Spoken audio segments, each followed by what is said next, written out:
Buenas noches. Hola, hola, hola, hola, hola. Hola, Ángela Pérez, ¿cómo estás? Te amo. Déjame ver a Sofi. ¡Ay, Sofi, Sofi, te amo! Dios te bendiga, Sofi. ¿Cómo estás, Amén. Patricia? ¿Cómo están todos? Laura, Naud, ¿cómo están? Mis amados hermanos, pues les contaré que yo he estado convaleciente con una gripe malísima, Ajá. Sí, grave. marica. Ay, señores, no se imaginan. He pasado el Niágara en bicicleta, pero ya estoy del otro lado y aquí en este encuentro con nuestra querida doctora Cristina Amiama. Así que estoy dándole espacio para que se vayan uniendo y no nos perdamos nada de lo que vamos a aprender con Cristina hoy. Así que prepare su libreta si no la tiene, libreta, lapicero, su celular para tomar fotos. Esté listo para hacer preguntas. Vamos a tener una sesión de preguntas y vamos a aparte de esto, a estar conectados activamente en este tiempo que va a ser de mucha bendición. Bueno, la doctora Cristina Amiama es especialista en el área de educación especial. Así que con ustedes, señores, sin más preámbulos, una persona que para mí tiene mucho impacto en su trabajo porque la conozco de muchos años, una larga trayectoria y ciertamente una persona con mucha experiencia, con mucha preparación y una persona además afable con la que ustedes pueden acceder, acercarse para cualquier asesoría, para cualquier consejería. Eh, Son muchos años de amistad con esta hermosa amiga y hermana, la doctora Cristina Miama. Cristina, te dejo la palabra para que iniciemos fuego a la lata en este tiempo. Adelante, bienvenida.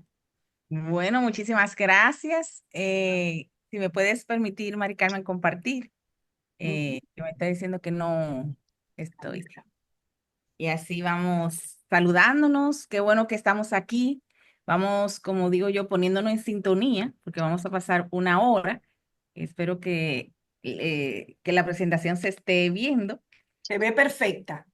Muy bien, entonces fíjense que pusimos las dos fechas porque ya comenzamos la semana pasada a tener el diálogo y ahora para comenzar, la semana pasada estábamos viendo cómo estábamos nuestros niveles de energía, que normalmente a esta hora ya están bajitos, y hoy me gustaría que cada uno de nosotros agradeciéramos por algo del día de hoy, es decir, ¿qué agradecemos hoy?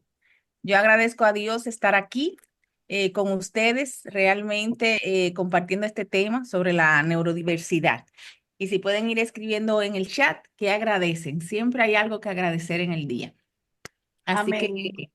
comencemos con ese sentimiento de agradecimiento y de ir centrándonos en que estamos aquí. Porque yo sé que estamos dejando muchas cosas, pero como yo digo, entonces si ya vamos a estar aquí, estemos aquí. Porque si no, ni estamos aquí, ni estamos con todas las preocupaciones. Y es un tema bien apasionante. Así que si algunos quieren ir compartiendo en el chat, porque agradecemos en el día de hoy, lo podemos ir haciendo. Bendiciones abundantes, agradecida del progreso de la salud de mi hija. Agradezco las informaciones que vamos a recibir, la salud Yo y también aprovecho para agradecer por la salud, señores, que cuando uno la pierde es que uno la valora. Y vamos tan rápido todos nosotros y a veces Dios nos detiene y realmente me detuvo y yo me di cuenta que todo obra para bien para los que aman a Dios. Así que yo agradezco hoy por la salud también. amén. Pues hoy vamos a comenzar con una recapitulación de lo que estuvimos viendo la semana pasada para poder avanzar. Me gustaría que levantaran la mano en el chat. Ustedes saben que tenemos las emociones. Los que están aquí por primera vez, es decir, que no estuvieron la semana pasada, si pueden levantar la manita. Ustedes saben que donde dice emociones, ahí hay diferentes iconos, emojis que nos ayudan a comunicarnos. Así que los que pueden levantar esa manita para decirnos que están aquí por primera vez, se lo agradecemos mucho. De todas maneras, como tenemos 15 días sin vernos, voy a hacer ese recorrido. La charla la dividí, ¿no?, en tres grandes temas, que es un poco la conciencia de qué es la neurodiversidad, que podamos ser totalmente conscientes y eso se logra con la comprensión. Y luego que veamos, que fue yo creo que el punto importante, algunas acciones que podemos ir tomando y por supuesto que tengamos tiempo para preguntas. Así que le voy a pedir a Mari Carmen que cuando ya llevemos 35 minutos me lo pueda decir oralmente para yo ir cerrando y así podamos tener un tiempo de preguntas, que la pueden también ir compartiendo en el chat para que no se lo olvide. Como voy a ir hablando, entonces si tienen alguna pregunta en el intermedio y Mari Carmen, ¿tú crees pertinente hacerla? Me puedes interrumpir. Y si no, entonces lo hacemos al final, dejar un espacio importante para la interacción. Entonces pueden ir escribiendo en el chat y voy a ir entonces compartiéndole algunas informaciones. Este es nuestro nivel de batería, que siempre es bueno saber qué hacemos cuando tenemos la batería bajita y tenemos que escuchar a una persona una hora. La semana pasada estábamos compartiendo cómo nos sentíamos con el tema y si es algo importante que siempre estemos reflexionando sobre nuestros sentimientos, porque es la única manera y es el primer paso para poder manejarlo. Y realmente la neurodiversidad Mira, nos no, ya, son como no, muchos no, sentimientos que vamos manejando en el día. Aquí estuvimos haciendo esta dinámica y entonces no, estuvimos viendo, hay un micrófono abierto, Mari Carmen, si me ayuda con él, Sí. que este término de neurodiversidad se introdujo recientemente. Judy Singer le había dicho para que ustedes la buscaran como un desafío a ir cambiando, transitando de la visión médica tradicional e ir promoviendo una perspectiva más inclusiva. Y aquí sí es muy importante que reflexionemos en qué es eso de la normalidad, ¿no? Porque la normalidad, desde la perspectiva estadística, es lo que se repite muchas veces, pero desde la perspectiva social, todos somos normales, porque todos somos criaturas de Dios. Y hablábamos, y este es un principio fundamental que nosotros vamos a ver, que la diferencia siempre ha existido, siempre. O sea, siempre ha habido niños que son, o sea, que consideramos diferentes, porque al final nosotros que estamos aquí, me voy a poner comillas, parecería que somos normales, pero en realidad entre nosotros hay muchísimas diferencias. Entonces, lo que tendríamos que preguntarnos, ¿por qué algunas diferencias son más marcadas que otras? Y todos estos procesos que nos ayudan mucho, ¿no? De los diagnósticos, ciertamente nos han ayudado, pero también a veces encasillan las respuestas. Entonces ahí veíamos y entrábamos como en ese túnel cuando comenzábamos a ver toda esta perspectiva de la neurodiversidad y sobre todo entonces verlo desde una perspectiva también en la interacción social. Pero antes de entrarnos ahí, como estamos trabajando con padres, como yo digo, aunque estamos trabajando todos estos conceptos de neurodiversidad, de que todos somos, o sea, de que todos tenemos derecho y que lo que tenemos son niños, a veces se usa la palabra típico, no atípico, hay unas instituciones que ya fueron diseñadas y esas instituciones y esa sociedad está ahí y nos marca mucho y sobre todo marca mucho a nuestros niños. Entonces, los padres, cuando pasan por ese proceso,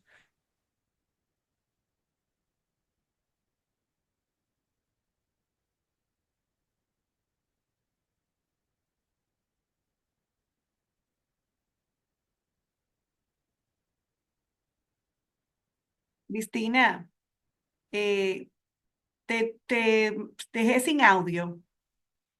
Ustedes me escuchan un momentito. Cristina, no te escucho. sí, me dejaron sin audio. Ya, puedes arrancar. Perdóname, fue que alguien abrió el micrófono. Amados, asegúrense que todos los micrófonos estén apagados, por favor, para que podamos continuar sin mayor inconveniente. Gracias. Yo no sé dónde me quedé entonces, Maricar. No, no, no. Empieza en esa página, inicia. Ok, yo les decía que vamos a abordar todo este concepto de neurodiversidad, pero que definitivamente en nuestra sociedad, cuando tenemos niños con neurodiverso, por la fase donde estamos socialmente, se marca mucho las diferencias de los niños que denominamos neurodiversos.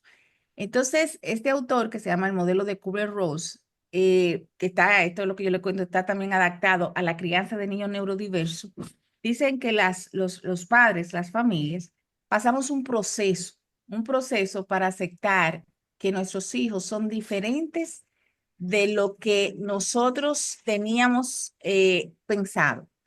Y tal vez porque ya mis hijos son grandes o tengo muchas personas, muchas familias que he ido trabajando a lo largo de la vida, me doy cuenta que en realidad, aunque está para los niños neurodiversos, de alguna manera todos los padres pasamos por esa etapa del hijo ideal que teníamos al hijo real que se va desarrollando según sus características y sus peculiaridades. Pero ciertamente cuando hay neurodiversidad en la familia, pues digamos que esta fase a veces se acentúa más. Entonces, la fase a veces se pasa más rápido, a veces se pasa menos y a veces nos quedamos como un poco estancados. Y todo está bien, porque todos son nuestros procesos. Yo he conocido muchos papás que luego a lo largo de la vida como que se culpabilizan. Entonces recuerden que esta parte que la vamos a ver ahora, que es la culpa, esa acusación, eso sí es algo que tenemos que eliminar de nosotros. O sea, nosotros como padres lo estamos haciendo lo mejor que podemos, con nuestras circunstancias, con nuestros conocimientos y con nuestro contexto. Entonces, aquí sí hablábamos que muchas veces en la sociedad, incluso en la misma familia, decimos, ah, mira, esto es por tu culpa, esto es porque hay un tío que se parece, o porque tú no hiciste, o porque la escuela no hizo. Entonces, realmente, aunque tengamos todo como esas variables, siempre las diferencias van a estar marcadas en nuestros hijos, porque vienen determinadas por una neurodiversidad, una condición con la que nacieron. Y no es una condición en la que ninguno deberíamos sentirnos culpables. Lo que pasa es que como la sociedad todavía tiene esa carga tan pesada de marcarnos la diferencia, entonces hay que hacer muchas cosas todavía como para ir comprendiendo los niños que son neurotípicos, neurodiversos. ¿Hacia dónde deberíamos llegar? Deberíamos llegar a no tener adjetivos, o sea, deberíamos llegar a un momento en que la sociedad podamos entender que hay niños que tienen una característica que denominamos niños con autismo, niños con síndrome de Down, niños con, yo le llamo los niños con, es decir, porque siempre referimos al niño con una condición.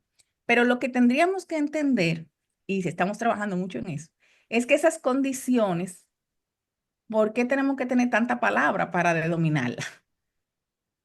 Incluyendo a veces la misma neurodiversidad con la que uno trabaja. Entonces va pasando por esos procesos, un proceso que a veces comienza con la negación, hay unos procesos de ira, hay procesos de negociación, a veces entramos en una tristeza hasta que llegamos y abrazamos y aceptamos. Pero ¿qué es lo que aceptamos? Esas condiciones, esas características. Y en esa aceptación, entonces, no es que todo se solucione. Si yo tengo un papá que tiene todo su proceso terapéutico, el niño sigue con conductas atípicas, entonces vamos a trabajarla porque esas son sus condiciones. Y aquí vamos entrando cosas interesantes porque muchas veces los profesionales, yo me incluyo ahí, pues yo puedo tener, por ejemplo, ahora miren, yo estoy haciendo esto. Y si ustedes hacen balanceo ahora mismo, que ustedes se darán cuenta que realmente el balanceo ayuda a una autorregulación.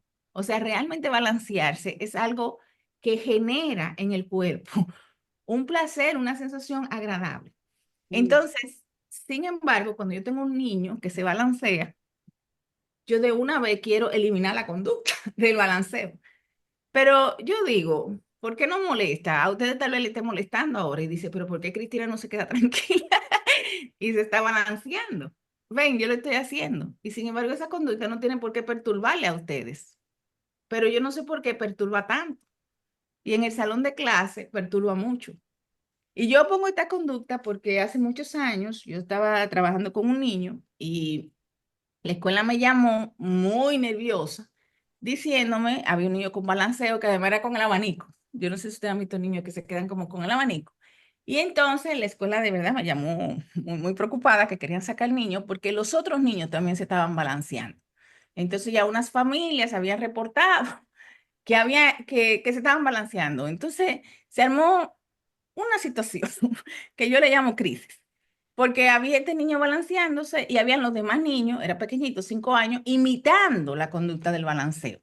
Entonces, claro, ahí uno hace una reflexión y viene ahí a la culpabilidad. Entonces, bueno, la cuestión es quítale el balanceo rápido para que los otros no se balanceen. Entonces, no sé, tal vez podríamos pensar en otras estrategias y tal vez entender que el balanceo es una parte que tal vez no sea tan atípica. ¿Y qué pasa si no balanceamos? El que lo hace por imitación dejará de hacerlo, porque yo a veces me balanceo, yo tengo un columpio aquí, cuando estoy muy estresada me balanceo en mi columpio, y cuando estoy delante de la gente trato de no balancearme. Entonces trato de, bien, pero ¿qué quiero decirle? ¿Por qué no molesta? Entonces son de las reflexiones que nos tienen que ir llevando a las acciones. Ahora, vamos a ver que realmente, bueno, para hacer el resumen de la semana pasada, que esto sí lo vimos, sí es importante, decíamos que algunos lo compartiéramos en el chat, pero que cada uno, incluyéndonos nosotros que consideramos que tenemos hijos normales, voy a hacer así, digamos, ¿en qué etapa me encuentro? Con relación a mis hijos, para no verlo solo desde la neurodiversidad, es decir, de ese hijo ideal a ese duelo que todos hacemos, algunos lo hacemos a mayor medida porque hay conductas más atípicas. Y esa atipicidad, recuerden, que tiene que ver con lo que la sociedad nos dice que es atípico. Una vez yo era directora de un colegio y llamé a una mamá y me hago así porque de verdad, señores, o sea, el niño tenía una conducta muy hiperactiva, muy lo que nosotros llamamos desorganizada. Y esa mamá me dio una gran lección. Y yo comencé, como claro, toda buena directora, que aquí está Mari Carmen, como a indagar un poco las dinámicas familiares. Y claro, la dinámica familiar es que llegaban, los niños tiraban la lonchera, comían en el comedor, pero era una familia muy feliz. Y era una familia que no se planteaba sentarse en una mesa, organizarse. Y yo reflexioné mucho porque había ahí una cultura familiar. Ustedes dirían, bueno, pero esa cultura familiar. Y entonces yo le dije, mira, chulísima, la verdad, tu cultura, porque ella, pero ¿por qué que tengo que sentarlo? O sea, yo llego, trabajo, entonces eso me genera estrés y somos felices, o sea, ok. Entonces yo lo que le dije, mira, lo que yo veo me hizo reflexionar, señores. Ustedes saben cómo a veces uno se queda sin palabras, aunque no lo diga, de que, a ver, que la normalidad, cómo yo estoy viendo esta familia desde mi estructura. Entonces yo lo que le dije, sí, mira, lo que pasa es que definitivamente aquí en la escuela necesitamos un poco de estructura. En realidad yo necesitaba mucha estructura, pero yo de verdad, miren que tengo años trabajando en esto, hice esa reflexión. Entonces, que yo podía flexibilizar un poco y que ella logró entonces también entrar en una estructura mínima, porque yo le decía, el niño era pequeño, entonces los niños reproducen la estructura. Entonces, mira, lo que está pasando es que esta parte que está muy lúdica aquí, él no está entendiendo entonces la dinámica de la escuela. Y la verdad es que necesito que nos ayude un poco a entender que hay una clase, hay que sacar un libro en un determinado momento y hay que mantener una mochila. Entonces hicimos una negociación. Y fíjense la palabra que usé ahí. Fue una negociación.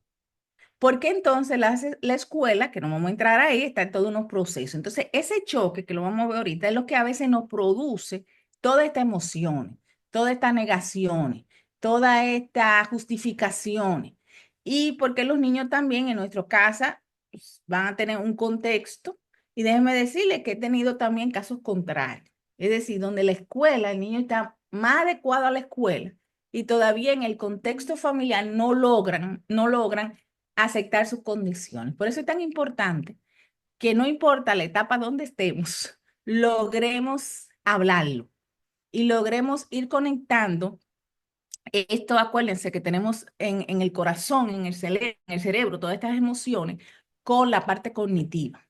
porque en realidad nosotros tenemos que conectar para poder realmente, si queremos usar la palabra lidiar, ¿no? La manejar todas estas situaciones y sobre todo todos los entornos, porque resulta, y esa es una parte bonita, ¿no? Que los papás de niños con neurodiversidad, cuando llegan a ese proceso de aceptación, se convierte en los mejores embajadores para otros padres, para los centros educativos, incluso para nosotros los profesionales. Entonces, realmente ustedes tienen ese llamado, ¿no?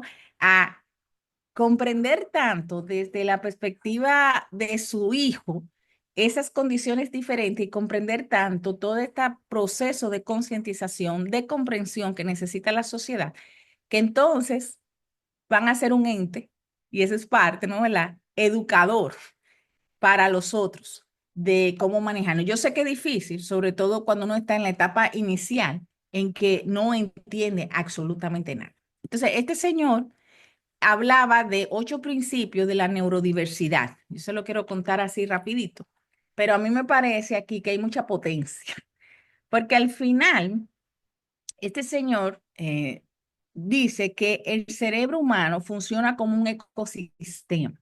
¿Y qué es lo que él quiere decir con esto? Que las cosas no son tan simples como parece. O sea, el cerebro de su hijo es un ecosistema. Y eso quiere decir que también ve otro contexto, otros aprendizajes. Yo por eso creo mucho en los procesos de inclusión, porque muchas veces entonces solo ponemos la mirada en la deficiencia. Pero ese cerebro que funciona diferente tiene potencialidades. Todo ser humano tiene una potencialidad. Todo ser humano tiene algo que aportar, tiene cosas muy positivas y todos seres humanos también tenemos cosas que mejorar. Todos. Entonces, a veces solo nos centramos porque verdaderamente, hoy yo estaba en una situación, yo me hago así, con un niño con unas conductas que nosotros llamamos muy disruptivas. Entonces, cuando yo tengo un niño con una conducta muy disruptiva y que estamos en plena etapa de crisis, es muy difícil identificar aspectos positivos, pero déjeme decirle que se identifican. Y cuando yo comienzo a trabajar y comienzo a trabajar con las escuelas y comienzo a trabajar con la familia, yo no me centro en lo que tenemos que modificar, el balance. Vamos a ver qué bueno tiene, o sea, qué positivo tiene, cuál es el aporte.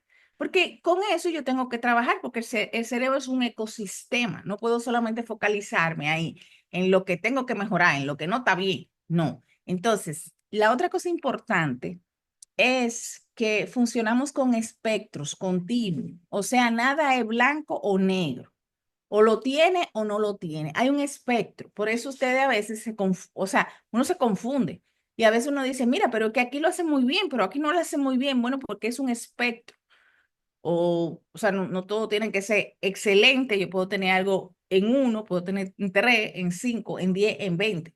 Y luego el ser humano es muy integral, es decir, entonces, no está en uno, aunque ustedes no lo crean. Es decir, tenemos que explorar esos puntos siempre.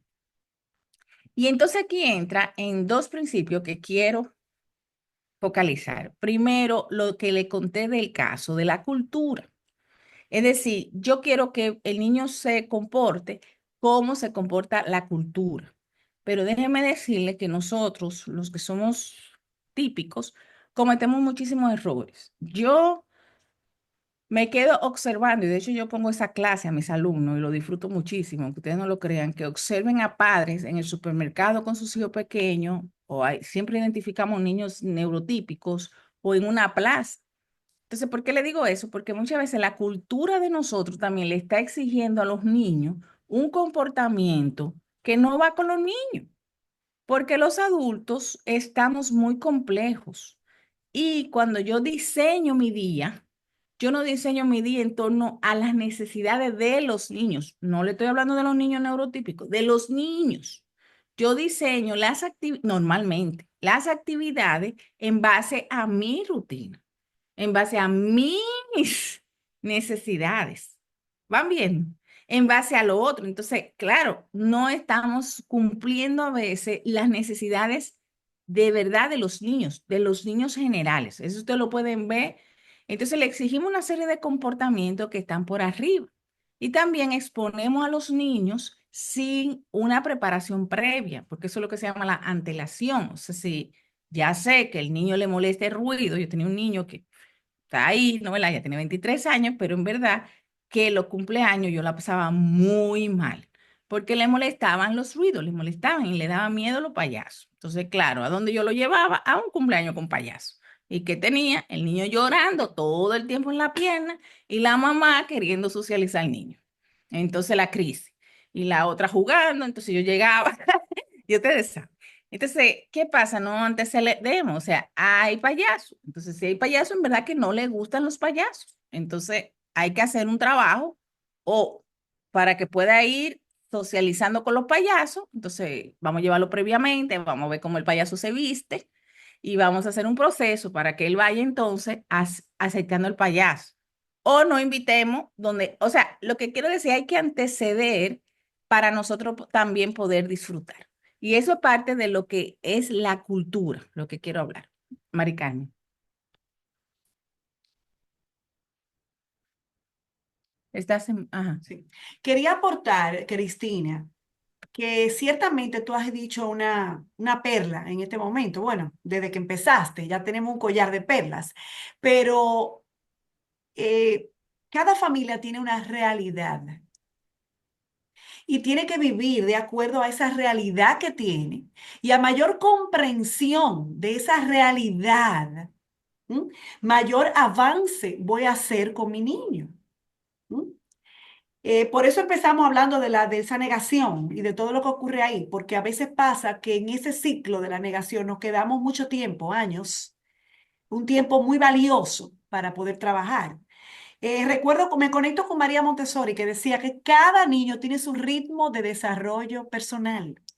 Ujú, Y nosotros lo que tenemos que hacer es lo que corresponde a cada edad, lo que el niño necesita en cada edad, sin desesperarnos.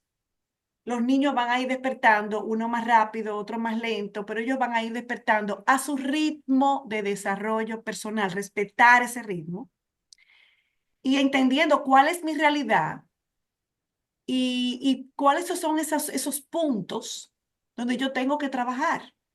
Pero yo no puedo arreglar mi vida en torno a mis necesidades, que es lo que yo veo que está pasando hoy día, ujú, y estos muchachos no se les está supliendo lo que ellos realmente necesitan. ¿Mm? ujú. Quise intervenir con ese puntito. Adelante. Excelencia, ahí te agarro porque para el número quinto, el éxito se basa en la adaptación al entorno. Entonces, fíjense que el entorno, muchas veces la clave, no el niño. El niño tiene sus características, pero tenemos que adaptar el entorno al niño.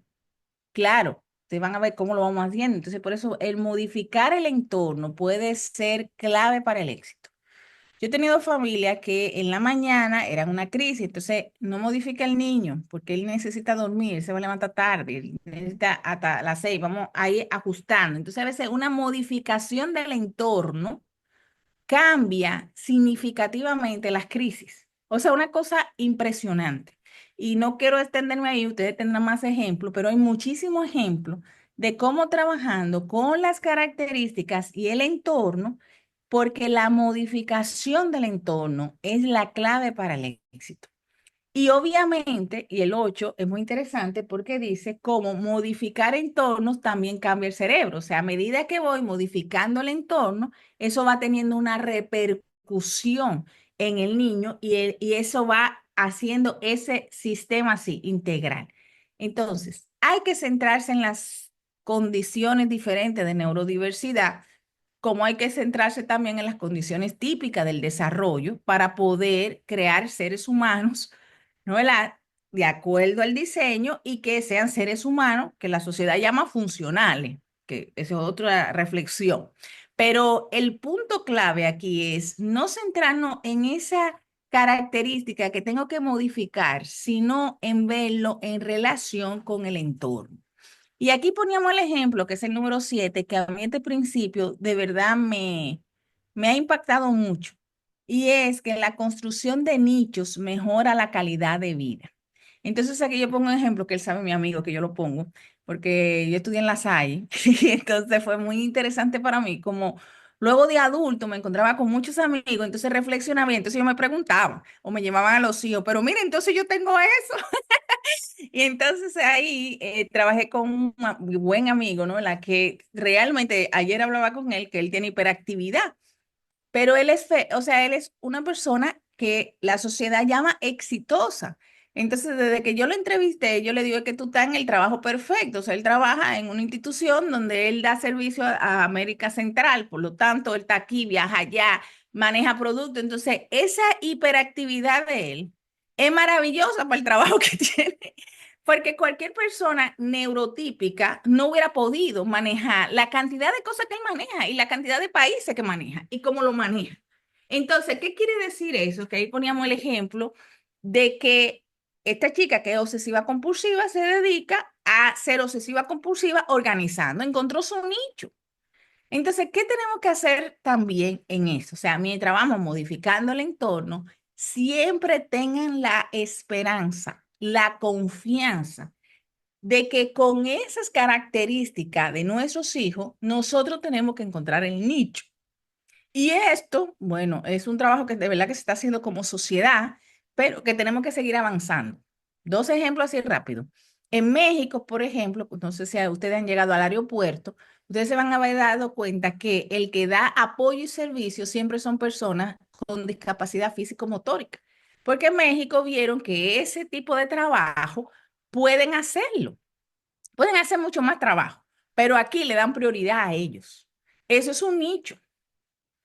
En muchas instituciones están contratando personas, aunque ustedes no lo crean, sordas por el nivel de ruido, o personas que tienen características de autismo por el nivel de concentración. Entonces, ¿qué es lo que quiero decir? Que confiemos en ese nicho y que pensemos, ¿cuál es el nicho? La gente muchas veces dice, ¿qué tú vas a estudiar?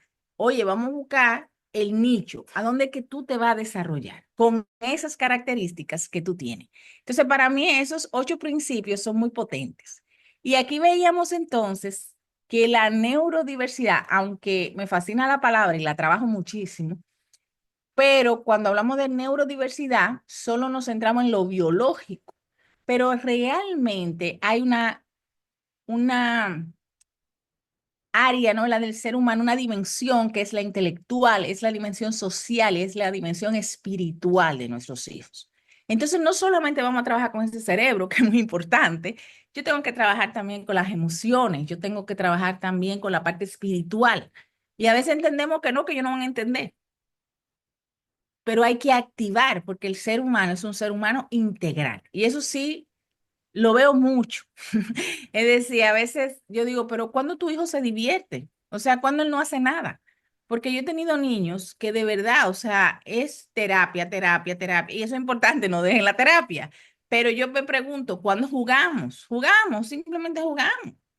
Yo tenía una niña con síndrome de Down que de verdad que era una crisis enseñarla a comer. Y yo en ese momento, mi hija ya tiene 27 años, yo estaba con mi hija de 1 año enseñándola a comer. Y yo me di cuenta, o sea, lo viví.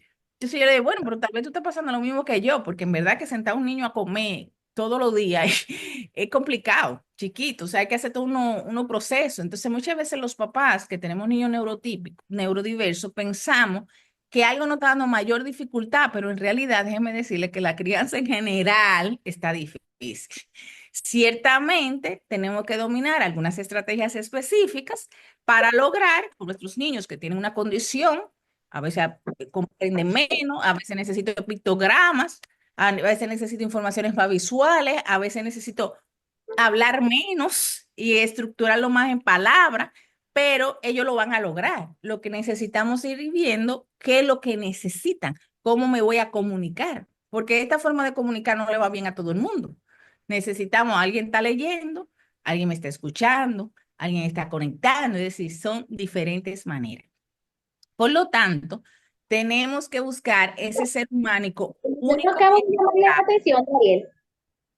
entonces, aquí hay unos mitos que lo voy a pasar así un poco rápido, porque en realidad eh, tenemos muchas informaciones distorsionadas sobre la neurodiversidad. Y entonces es muy importante que lo superemos. Yo sé que hay una que es muy dura, que es que los niños neurodiversos superarán sus dificultades con la edad. Entonces, voy a ser un poco fuertecita aquí. Yo le llamo a eso como el pensamiento mágico. Los niños neurodiversos no necesariamente, o sea, no van a, como todos nosotros, cada vez nosotros vamos a ser mejores seres humanos, cada vez vamos a ser personas más adaptadas, pero las características esenciales le van a perdurar a lo largo de la vida. Lo que se habla es de esa funcionalidad, de ese adaptarse precisamente al entorno y decimos funcionar. Por eso yo le decía, bueno, ¿qué funcionar? Porque ya el entorno ya es muy diverso y entonces es que entra esa conexión con los nichos. Entonces a veces lo que yo creo que es, acuérdense, normal, es algo que viene en la cultura. Ah, yo quiero que mi hijo vaya a la universidad, yo quiero que tenga el trabajo de excelencia. Bueno, pero ¿qué es el trabajo de excelencia? Porque ya estamos viendo que necesariamente el que va a la universidad no es el que más sabe, ni siquiera. Y posiblemente tenga otras condiciones y pueda hacer otro trabajo y que incluso pueda ser más feliz, incluso producir más dinero que yo que fui a la universidad y que tengo un doctorado. Y yo he conocido gente que de verdad que no ha ido a la universidad y son neurodiversos y le va muy bien en la vida, o sea, hasta ganan más dinero. Entonces, si vamos a ver el éxito por el dinero, porque ahí es que viene la cultura de su familia, o yo voy a ver el éxito desde qué perspectiva. No, no sé si me entienden. Entonces, ahí eso es muy importante. Y la otra cosa es que parecería que la de neurodiversidad está de moda. Y parecería que hay más niños, pero las investigaciones nos dicen que no es solamente una cuestión de más diagnóstico, es una cuestión también de que muchos factores están incrementando la neurodiversidad impresionantemente. Y yo lo dejo así, muchos factores. No quiero entrarme en esos factores porque no se trata entonces ahora de culpabilizarnos, que es el modelo de crianza, muchos factores. Entonces, clave, y con esto voy concluyendo, pero no quiero dejar pasar esto. Primero, la unión hace la fuerza. Cuando nosotros trabajamos con neurodiversidad, con una sociedad, con una estructura, con unos colegios, muchas veces estamos como esa figura que a mí me fascina, mirando uno para un lado y otro para otro lado. Entonces, la comunicación es clave, porque para criar a un niño hace falta la tribu entera. Entonces, tenemos que evaluar nuestra forma de comunicarnos. ¿Cómo nos estamos comunicando con el otro? Estoy enjuiciando, es que no me entienden, es que definitivamente no saben, es que estoy atacando, porque tenemos que buscar esa comunicación asertiva. Y eso es clave. Yo creo que es clave en la sociedad, señores. Yo creo que es clave en todo, no solamente para la familia de la neurodiversidad, pero sí es cierto que se dan más conflictos, porque tenemos más necesidades y porque también hemos pasado nosotros como padres unos procesos mucho más fuertes, tal vez que otros padres. Lo que a un padre escribió a su niño en un colegio, lo tiene con el hermanito y va todo muy bien, eso a nosotros nos ha generado unas emociones, unos tiempos, unos diálogos que a otro padre no le genera. Entonces, obviamente, todo eso va quedando en nosotros, todas esas emociones que son la parte que tenemos que reconocerla, porque en esa interacción entre el saber ese esfuerzo que tenemos que hacer, que otros padres de verdad a veces no tienen que hacerlo. Esa parte emocional, eso se liga con lo cognitivo, o sea, por eso tenemos que poner mucho nuestro pensamiento y la conducta. Entonces, ahí es donde está la asertividad. Pero de verdad que muchas veces la comunicación asertiva pasa por el reconocimiento de la emoción. Mire, yo estoy muy enojada. Estoy muy enojada. Una vez me llamaron, yo estoy muy enojada con ustedes. Y la muchacha, no, que estoy enojada por esto, por esto, por esto, por esto. Entonces, si tú quieres hablamos después, pero yo estoy muy enojada. Entonces, hay que reconocer esos sentimientos para comenzar a encontrarnos, porque tenemos que encontrarnos, tenemos que encontrarnos. Entonces, aspecto importantísimo.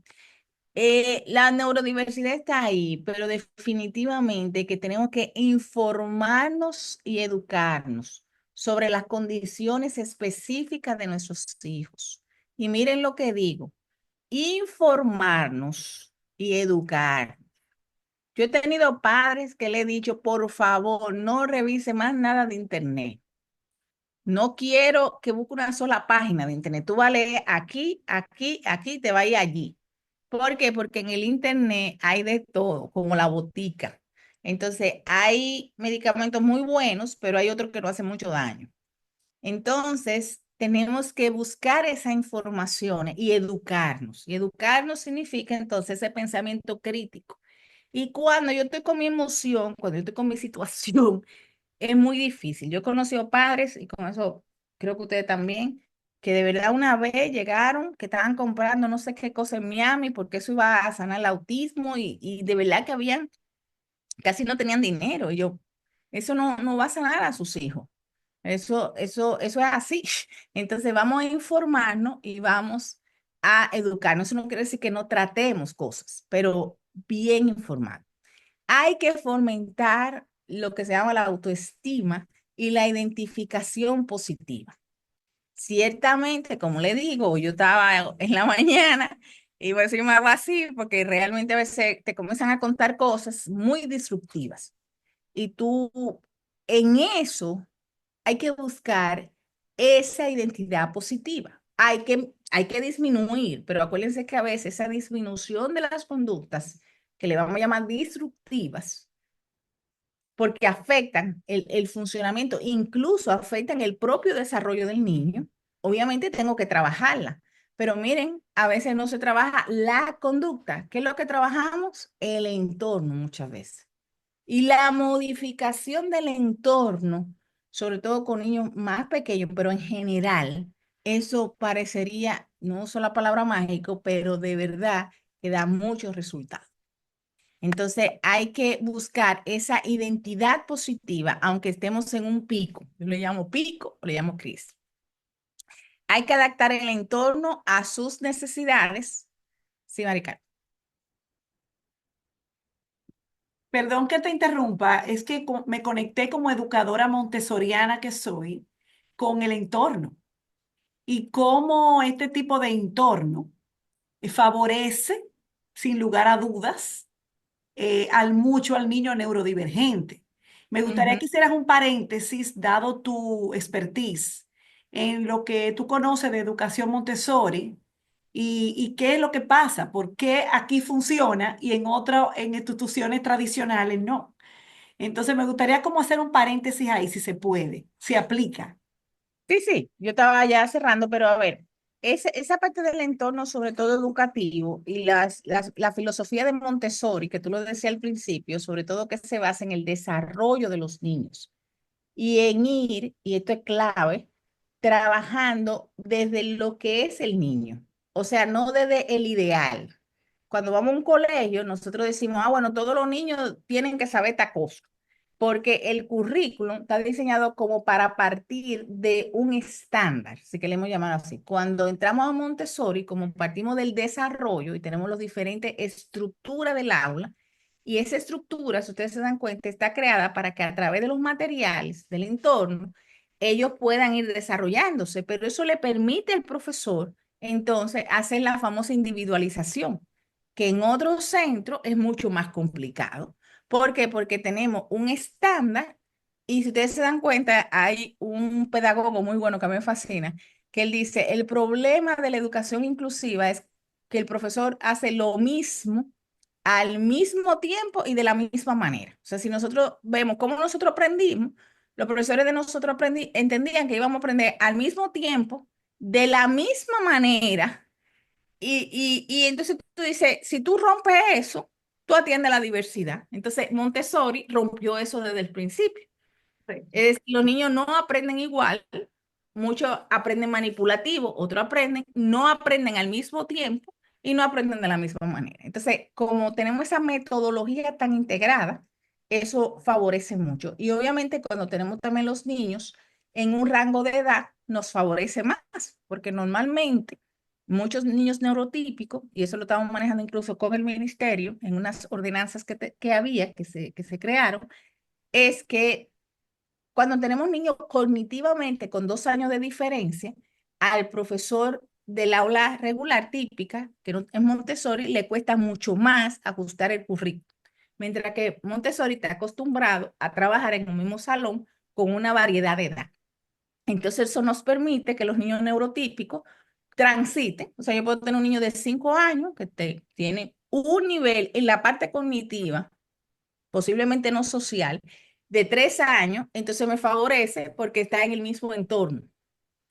Entonces esos son elementos muy diferenciadores que nos aportan y que de hecho lo estamos tratando de implementar en todos los centros educativos. Porque le digo, o sea, es romper el que los niños aprendan al mismo tiempo, que no es cierto, de la misma manera. Entonces, cuando rompemos Romper el eso, paradigma, Cristina. Montessori efectivamente, se adelantó a su época. De hecho, indudablemente, la educación de alta calidad está volviendo a Montessori, a Waldorf, a Reggio Emilia, pedagogías que rompieron los paradigmas, porque definitivamente la educación que estamos teniendo hoy tradicional es absolutamente obsoleta.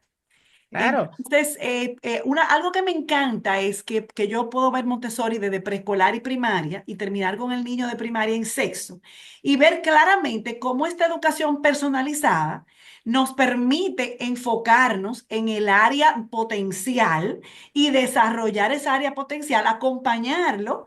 Donde hay necesidad, pero desarrollar esa área potencial.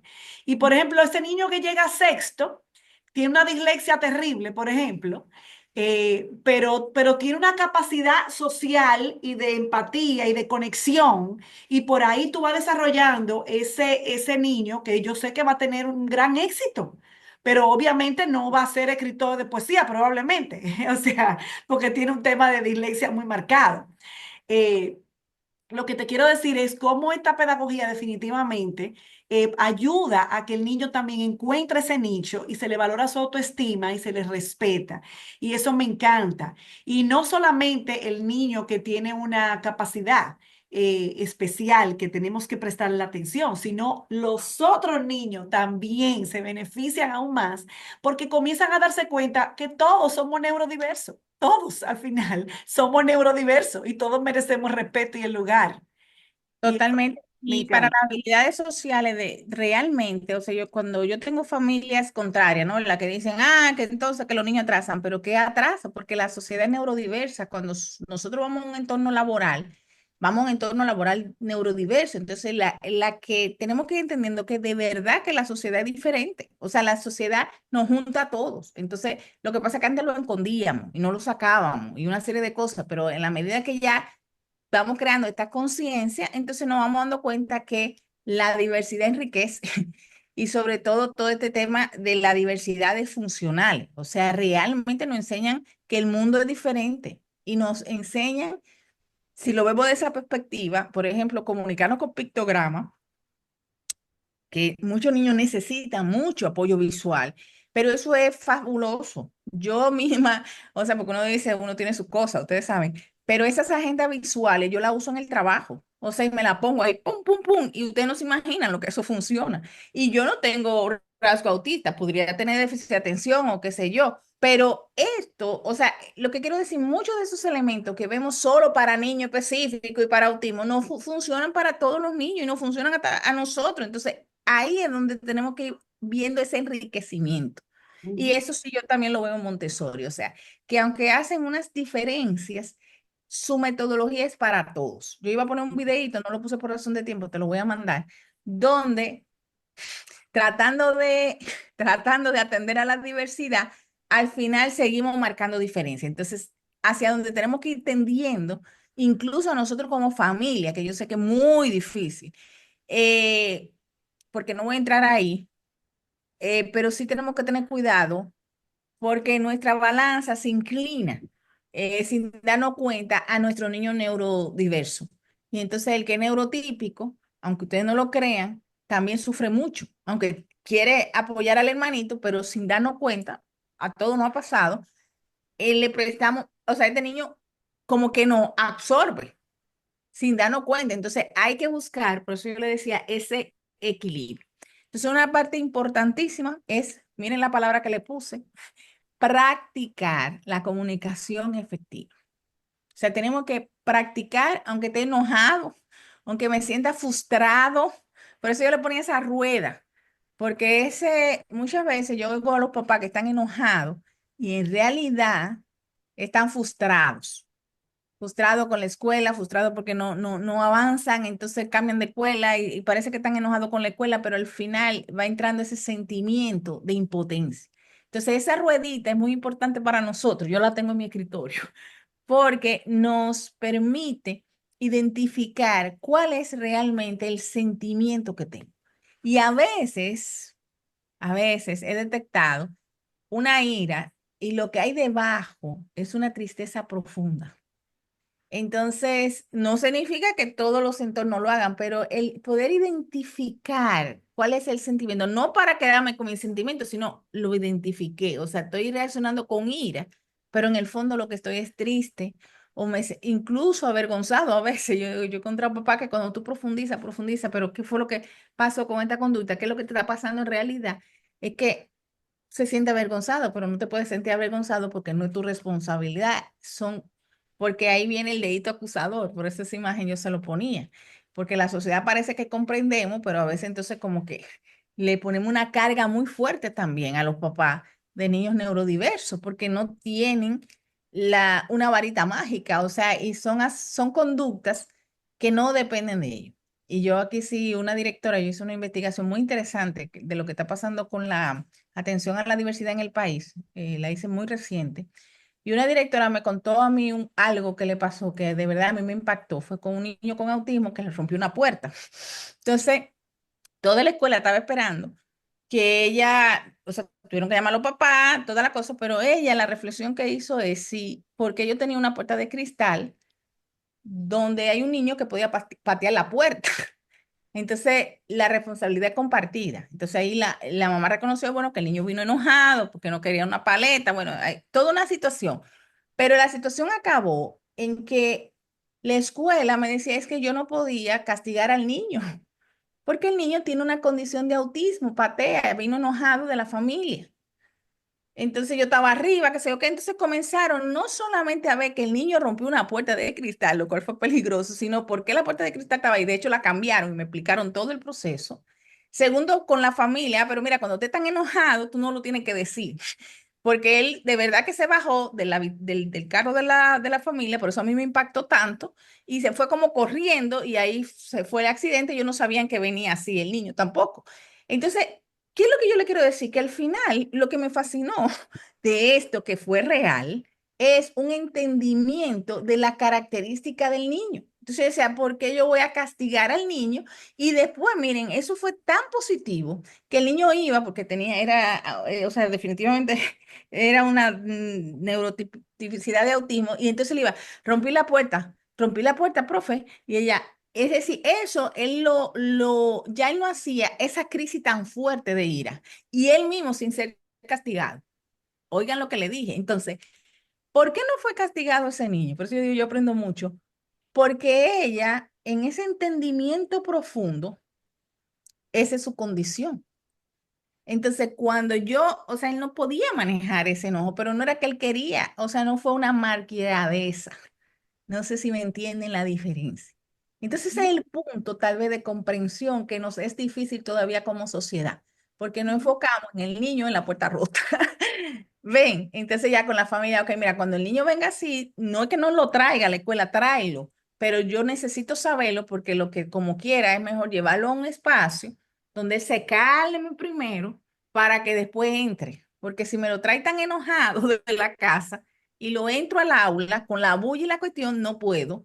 Entonces ya sé que hay una situación y yo no puedo decirle a la familia, aunque a veces nos gustaría, mira, tráeme el niño, que no haya una situación en la casa, porque la mamá tiene que llegar a trabajar, lo que cambia el niño, esa rutina. Entonces, por eso le decía, no podemos estar así, tenemos que encontrarnos.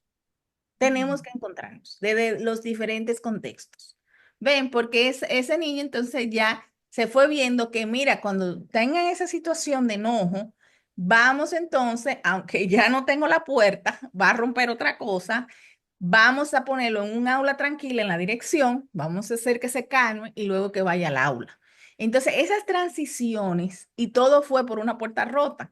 Y entonces yo le dije a ella, mira, yo tengo que contar esto donde quiera que yo esté.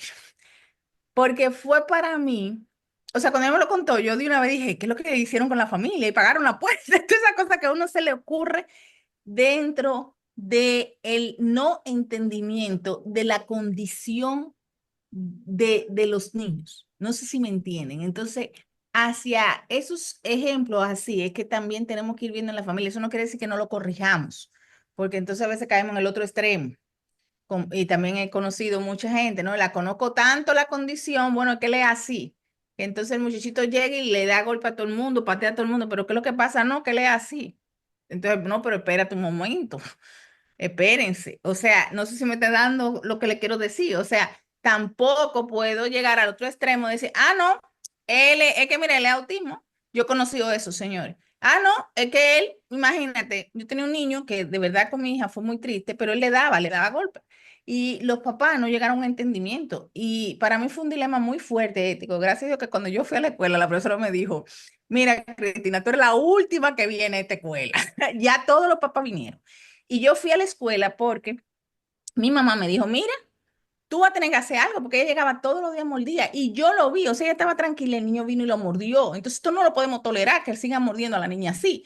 Así que yo no sé si es un niño tuyo, yo me decía, no, pero esto no puede pasar más. Entonces, ya yo me armé de valor porque en ese momento yo estaba en el ministerio trabajando la ley de inclusión. Entonces, yo dije, ay, Dios mío.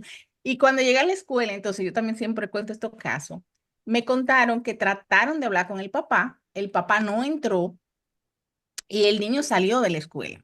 Y yo le cuento eso porque yo le dije, mira, yo te venía a ofrecer ayuda, pero en realidad es mi hija y yo no puedo tener a mi hija que llegue todos los días mordida. O sea, yo puedo hacer que llegue todos los días mordida si yo sé que están trabajando con el niño, si yo sé que algo está pasando, pero de verdad que yo siento el niño fuera de control. Entonces, la familia no quiso entrar. O sea, ah, no, él es así, entonces atiendan al muchachito. Bueno, pero espérate un momento, porque también tenemos que preservar a al entorno. Entonces, se trata de esa comunicación efectiva y afectiva. O sea, tampoco puedo llegar a decir toda una condición. Por eso es que, no sé, la condición muchas veces espiritual de uno, pero en realidad esto necesita sabiduría, paz y ciencia. Dos palabras claves, sabiduría, paz y ciencia. Y eso fue lo que me enseñó esa directora. Ese análisis que ella hizo de que esa conducta en específico no era de castigo, porque era una condición que vino por todo un contexto. Y cuando usted está, señores, en medio del fuego, porque ahora yo se lo digo tranquilita, pero cuando usted está con la puerta rota, con la presión, ese fuego ahí, usted necesita sabiduría, Paz paz y y ciencia. ciencia. Y necesita esa comunicación efectiva y esa colaboración escuela y profesionales, que solamente se da en la comunicación de poder entender lo que pasó antes en esa familia, de cómo llegó el niño, de y que la escuela no reaccionara y poder llegar a esos acuerdos. Pero para eso se necesita esos diálogos. Hay que fomentar la autonomía y las habilidades de la vida. Y con esto voy para ver si dejamos alguna pregunta por lo que le digo, porque también he visto y ciertamente hay niños que nos tarda más tiempo desarrollarle esas habilidades para la vida, pero se la desarrollamos, ¿eh? Pero tardan más y necesitan más apoyo. Ahora, lo que yo no puedo hacer es decir, ah, bueno, él tiene esa condición, entonces no le desarrollo las habilidades para la vida. Y como yo le digo mucho a la familia, no nos podemos cansar. Y lo que tenemos que hacer aquí, que es lo que nosotros recomendamos, si usted está pasando eso, como que está agobiado, una cosa que sí nos pasa a veces a los profesionales, a la escuela, a la familia, que nos centramos en todas las conductas disruptivas. Entonces, ¿qué fue lo que hice esta mañana? Bueno, ya ustedes saben, no. Vamos a hacer, busque una sola o dos conductas que son las que vamos a trabajar, que no podemos, y búsqueme una positiva y vamos a comenzar solamente a trabajar con una o con dos. también me funciona mucho, me ha funcionado a lo largo de los años, a veces con la familia y con las escuelas, centrarnos en etapas. Bueno, mira, podemos elegir una o dos conductas, bañarse, lo que no de golpe, lo que decidamos, o vamos a ver qué vamos a hacer en la mañana, que funciona mucho. La mañana son una época de crisis porque tenemos que ir al trabajo, el tapón, tú. Entonces vamos a centrarnos solo en la mañana o vamos a centrarnos al mediodía cuando se va para la casa de la abuelita, o vamos a centrarnos solo en la tarde, pero no tratemos de centrarnos en la mañana, en la mediodía, no, vamos al pasito. Y entonces eso tiene un efecto de ancla, porque cuando trato de cambiar todas estas conductas y desarrollar todas las habilidades para la vida como en un solo momento, es una cosa que no va a funcionar. Entonces, fomentar la autonomía y las habilidades para la vida, y una parte muy importante y por eso me fascinan estas charlas, estas conferencias con padres. Nosotros tenemos que crear redes de apoyo. Solo no se puede, ustedes no pueden solo. Hay que trabajar con redes de apoyo. No tenemos que apoyar unos a otros. Y esto es un crecimiento. Y posiblemente yo le estoy diciendo algo y de verdad que he aprendido y nos sentamos y ustedes me pueden decir muchas cosas para mí también, para mis hijos. O sea, no solamente son apoyo porque tenemos un niño neurodiverso, necesitamos apoyo porque la crianza está, que necesita apoyo. Y como les digo, ir comprendiendo esas necesidades específicas de nuestros hijos y colaborar y hablarlo con otro nos apoya mucho, porque nos va diciendo que se puede, que podemos.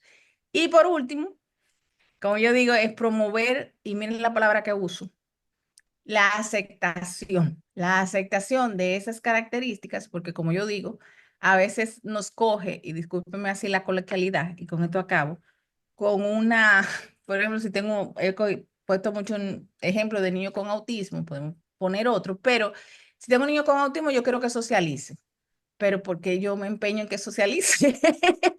No sé si me entienden, o sea, que llegue, que diga hola, que sonría a todo el mundo, pero vamos a aceptar que el niño tiene unas condiciones, no lo voy a mantener aislado, lo voy a ir haciendo poco a poco, pero aceptemos esas condiciones y expliquémoslo.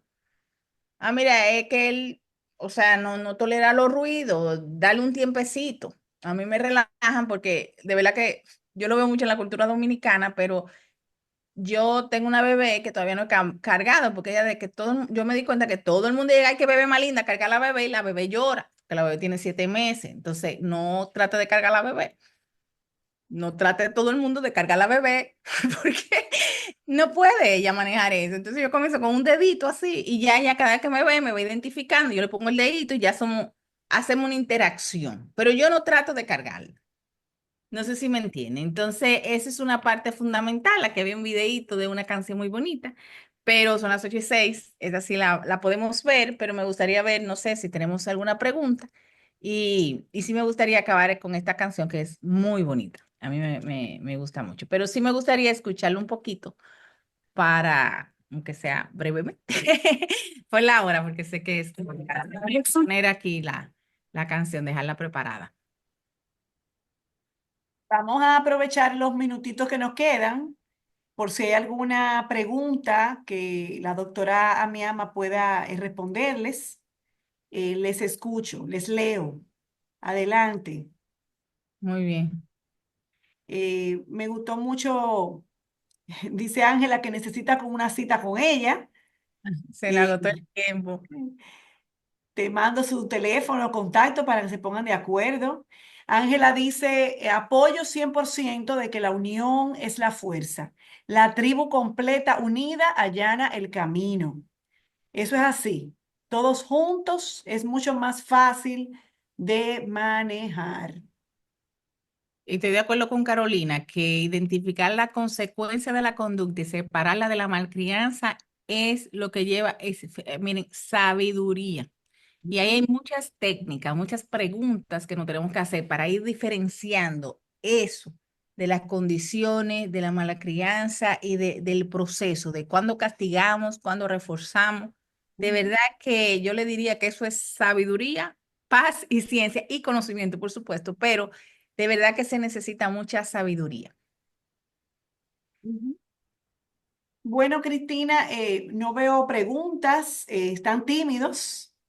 Sí, pero me la hacen. Yo quiero ponerle mi cancioncita y no sé, para despedirnos, el que quiera que vaya dejando. Adelante la cancioncita y no quiero que nos vayamos sin rescatar el oro. En lo que van escuchando la canción, me Ah, pueden ir escribiendo eh, qué se llevan esta noche, qué ay, palabra clave, qué frase, qué se llevan esta noche. Unas 72 Gracias por horas conectarse, sobre con tu todo gracias recomendado de a sabor las y mal olor. maestras que están tomando la especialidad de Montessori. Necesitamos formar maestros en este tema de la inclusión educativa, entenderla. Muchísimas gracias por estar. muchas gracias, de verdad es un placer. Mira Pueden mis encontrar. ojos, iguales a tus ojos. Toma mis manos, iguales a tus manos. Yo sueño como tú, pienso como tú, siento como tú. Y aprendo de la vida como tú. Ey, ey, ey. Ey, ey, ey, ey. Tengo un camino aún en contra del destino. Defiendo la risa, tal vez porque voy deprisa y encierro un corazón tan útil como el sol, que aún en la oscuridad es capaz de dar calor. Ey, ey, ey. Ey, ey. Ey, ey.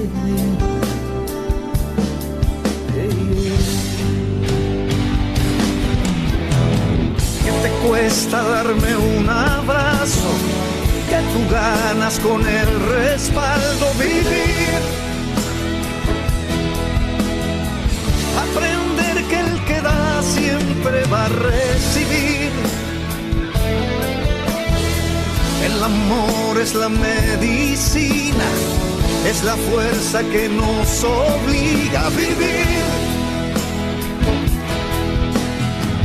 Exprimirle a un segundo todo, a sacarnos de adentro el lodo y entregarnos desnudos a este siglo que aún nos queda. Tócame el alma, hazte actor en este drama. Dame un momento, pon tus huellas en mi tiempo. Pregúntame quién soy, cántame una canción, sorprende mi dolor. Con tu amor me llenas de valor. Ey, ey, ey, ey, ey, ey,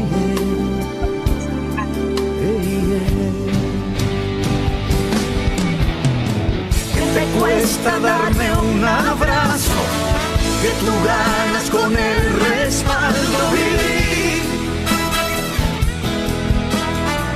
Aprender que el que da siempre va a recibir. El amor es la medicina, esa fuerza que nos obliga a vivir. Exprimirle un segundo todo, A sacarnos de adentro el lodo y entregarnos desnudos a este siglo que aún nos queda por vivir. Ey, ey, ey,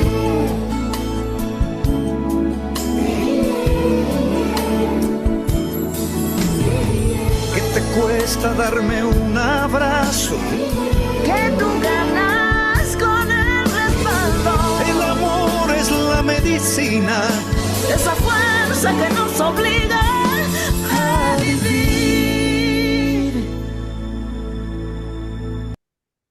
Así que el amor es la medicina. When I started doing this simple ear trick to help fight off dementia, my friends laughed at me. Así que el amor es la medicina, es lo que nos impulsa. Muchas gracias por estar.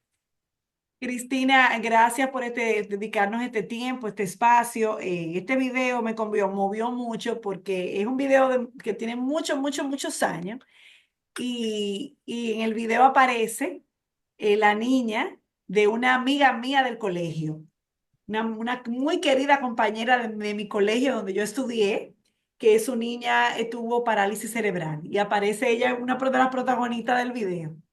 Entonces, nada, ya esa niña es un adulto, ¿verdad? Que su mamá pues se entregó a su formación. Y nada, estamos aquí juntos. Yo creo mucho en el poder del amor, yo creo en el poder de, de, de entender, comprender. Comprender es aliviar. Comprender es aliviar. Así que, amados del Señor, permítanme cerrar este tiempo en oración y me gustaría que antes de cerrar, abran esos chats y que podamos decir una palabra, una frase. ¿Qué se me quedó de estas 2 sesiones? Oremos juntos. Padre, gracias porque nos da la oportunidad de servirte. Gracias, Padre, porque contamos con la presencia de hermanos que nos acompañan en esta hermosa y ardua labor de educar, educar para la vida, educar en la verdad, educar en Cristo. Gracias te damos, Señor, por los conocimientos adquiridos. Gracias por Cristina, gracias por toda la experiencia que le has dado a ella y que cada vez que me encuentro con ella siempre hay aprendizaje, siempre hay sensibilidad, siempre hay mayor entendimiento y mayor conocimiento. Gracias te damos, Señor, por este tiempo y que todo lo que hemos aprendido aquí se ha puesto en práctica, no solamente por los padres, sino por los maestros también.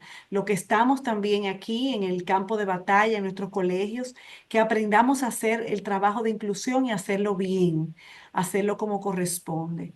En el nombre de Jesús, amén. Amén. Amados, abran sus chats y déjenme ver, aunque sea una palabra que usted me diga antes de salir para despedir a nuestra hermana. Compromiso, guía. Así es. Ayuda, amor. Ujú.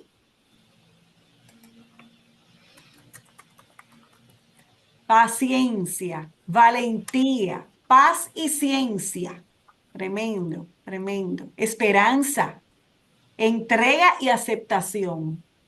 Yes, yes. Compasión, dedicación, constancia, amor. Tremendo, tremendo. Palabras claves, señores. Perseverar, sabiduría y paz. Amén, amén, amén. Compromiso, así es, así es. Amados del Señor, muchísimas gracias. Que pasen una feliz noche. Gracias por estar. Gracias a madres de peces, ex mamás de peces que se conectaron también aquí. Dios les bendiga. Amén. Gracias a todos. Gracias a ustedes. Y nada, el año próximo, si Dios así lo permite, tendremos de nuevo a la doctora Cristina Miama, porque es imperdible y escucharla hablar siempre es edificante. Que pasen una feliz noche. Dios les guarde. Amén. Amén. Igual. Gracias, Cristina. Love you. Bye. Amén. Bye. Bye, bye. Adiós, Ángela. Adiós, Sofi. Ay, qué linda.